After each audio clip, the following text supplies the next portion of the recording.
किसानों के साथ, नौजवानों के साथ, पहलवानों के साथ, कर्मचारियों के साथ। और बड़े बड़े नेता डर के क्या तो एनडीए में घुस गए या राजनीति को कमजोर करके पीछे बैठ गए।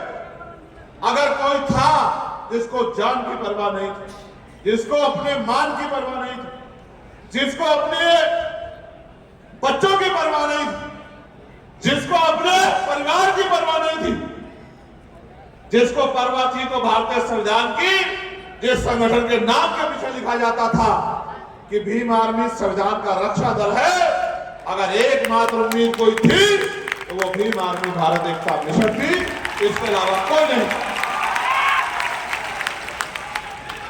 कई भीम आर्मी का नेतृत्व, कई भीम आर्मी का नेतृत्व किसी प्रदेश में शेड्यूल कास्ट की कोई और जाति करती तो कई दूसरी जाति करती, कई तीसरी जाति करती, कई चौथी जाति करती।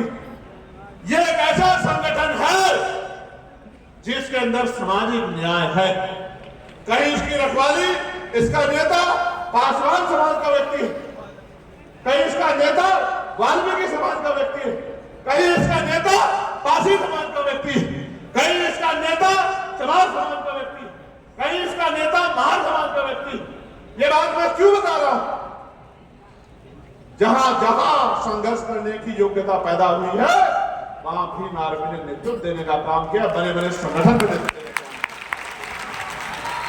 इसलिए बात आपको बतानी थी कि भीम आर्मी एक जाति, एक धर्म, एक स्थान का संगठन नहीं है।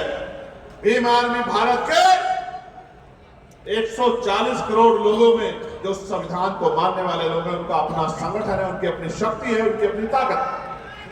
और आप जानते हो देश भर में कोई आंदोलन ऐसा नहीं है जिस लड़ाई को भीम आर्मी ने लड़ने का काम किया और समय समय पे दिल्ली में अपनी शक्ति दिखाकर ये बताने का काम किया है। हमारे कर्नाटक के लोग बैठे हैं, तेलंगाना के लोग बैठे हैं, तमिलनाडु के हमारे अध्यक्ष बैठे हैं। समय समय पर ये बताने का काम किया है कि हम मिट तो सकते हैं लेकिन झुक नहीं सकते।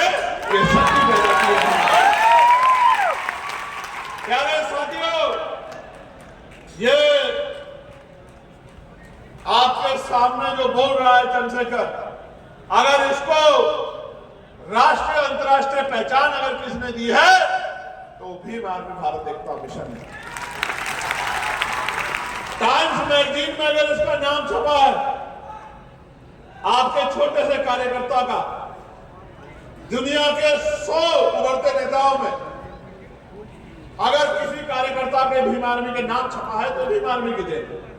लेकिन आपने भी उसको साबित करके दिखाया है कि इस बार लोकसभा में अपना प्रतिनिधित्व भेजकर अपनी आवाज को उठाने वाला भेज के आपने भी साबित करके दिखाया है कि जो टाइम्स मैगजीन ने कहा था कि आपका कार्यकर्ता भीम आर्मी का चंद्रशेखर जो देश का अकेला उभरता हुआ नेता है, उस आवाज को आपने पार्लियामेंट में भेजने का काम किया। इसके लिए भी मैं आपको बहुत बहुत बधाई देता हूं। हमारे नगीना के लोग यहाँ हैं, दोनों हाथ उठा के नगीना के लोगों का धन्यवाद कीजिए।